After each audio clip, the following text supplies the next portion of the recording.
The ego loves to judge. It judges you relentlessly, if you allow it to. It is what we call your inner critic. It's the part of you that tells you that you aren't good enough.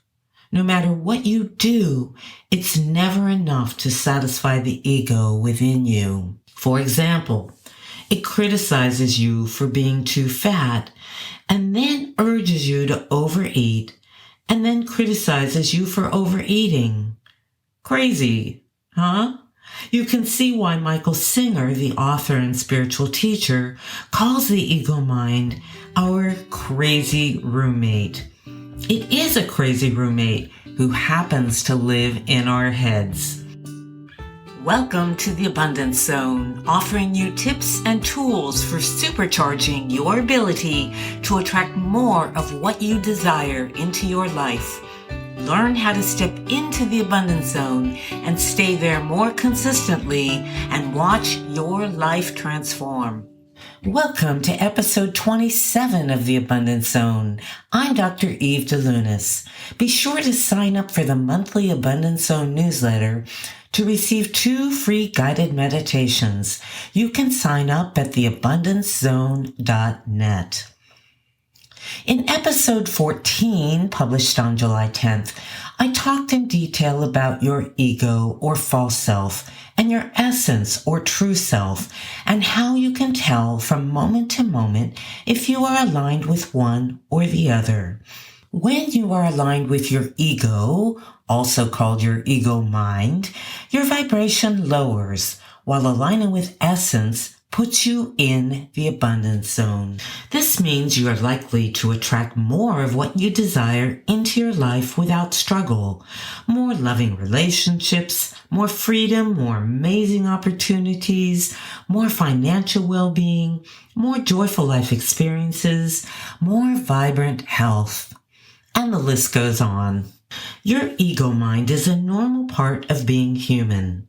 You will never entirely get rid of it, but by learning to recognize it and its tactics, you can learn to stop allowing it to have such a hold on you and start aligning more of the time with your true self, your magnificent essence.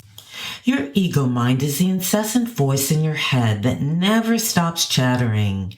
It tries to maintain control over your behavior with fear and a variety of other very clever strategies. Your ego mind is not the same thing as your creative mind, which is a very essential tool for planning, problem solving, and creating. Please be aware that as you begin to recognize some of your ego-based behaviors, your tendency may be to judge yourself. But this is just your ego judging you for having an ego. In effect, it's your ego slipping in through the back door. So obviously, it's best to try to avoid doing that since it's just putting the ego back in charge and lowering your vibration. Please realize all of us act out of the ego many times each day. It is an entirely normal part of being human. Again, the goal here is to do it less often, and that starts with building awareness and intention, awareness of how and when you are under the control of your ego mind, and the intention to be the neutral witness of your ego. Anytime you become the neutral witness to the ego, you're aligned with your essence, and that means you're back in the abundance zone. This is part 1 of several episodes in which I focus on the ego's tactics. Today, I want to talk about judgment. Judgment instantly lowers your vibration. Now, we're all taught to judge by our societies from the time we're very little.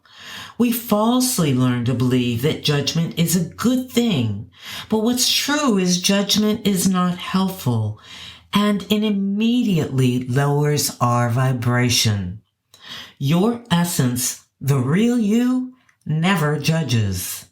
On the other hand, the ego loves to judge. It judges you relentlessly. if you allow it to. It is what we call your inner critic. It's the part of you that tells you that you aren't good enough. No matter what you do, it's never enough to satisfy the ego within you. For example, it criticizes you for being too fat and then urges you to overeat and then criticizes you for overeating. Crazy, huh?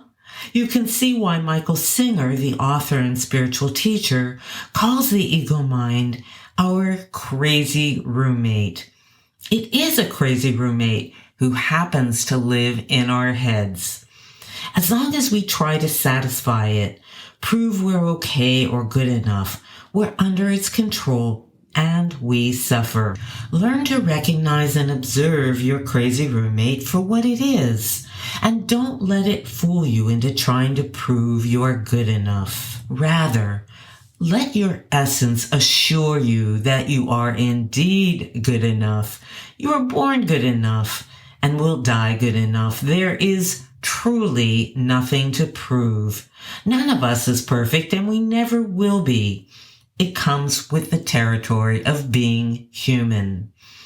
By the way, I talk a lot more about this in episode 11 on self-love, published on June 19th. That's one of my favorite episodes so far. So, your ego loves to berate, criticize, and judge you in countless ways. Your ego also loves to judge others, those you know and those you don't know. And it judges situations as good or bad, right or wrong. You get the point. As alluring as it is to judge, and true confessions here, I catch myself doing so many times each day, it keeps us out of the abundance zone. What's more, judging something or someone puts the focus on something we don't want, on an unwanted situation or behavior. And whatever we focus on becomes a part of our vibration, and therefore we experience more of it in our life. Whatever we focus on gets bigger, because as it becomes a part of our vibration, we attract more of it into our life. And so, get really upset and judge other drivers as bad, crazy, or stupid, and you're likely to attract a lot more drivers just like them. Not because it's what you want, but because it's what you're focused on. What's also true is that most of our judgments are projections. This means that when we judge another for having a particular behavior or trait, it's often a behavior or trait that we also have, although we're not fully conscious of it. It's important to note that awareness is not the same thing as judgment. You can be aware of the fact that the driver ahead of you is driving erratically and choose to avoid being near him on the road, and that's not judgment. That's just being smart. Similarly, I can be aware that I want to improve my Spanish pronunciation, and that's not judgment either. Judgment is criticizing or berating myself for not being better at speaking Spanish. So, what can you do about judgment? The first step is to be more aware of when you are judging. Ask your inner guidance to help you build this awareness, to nudge you, to make you more conscious of when you're judging yourself, someone else, or a particular situation. The second thing you can do is when you become aware that you are judging, be the neutral witness. Don't criticize yourself for it or berate yourself. Realize it's something you've been trained to do. It's a habit. And so just observe yourself without being critical. Just notice what you're doing. Again, doing so means you're coming from essence, and essence raises your vibration and puts you back in the abundance zone. That's all it takes. And then, when you are able, replace judgment with appreciation. If you can't appreciate the person you're judging, find someone or something else to appreciate. Find something about yourself to appreciate if you've been judging yourself in some way or other. Appreciation and gratitude instantly raise your vibration and feel a whole lot better than judgment does. I want to remind you to be gentle and kind with yourself. This isn't easy. You've been trained by your society to judge and to believe that judgment is helpful and develop this habit. And we're actually encouraged to be judging. So it will take some time. Celebrate each little step towards changing this automatic behavior. The goal, again, is not to be perfect. It's just to do the best you can in this moment and the next moment, and so on.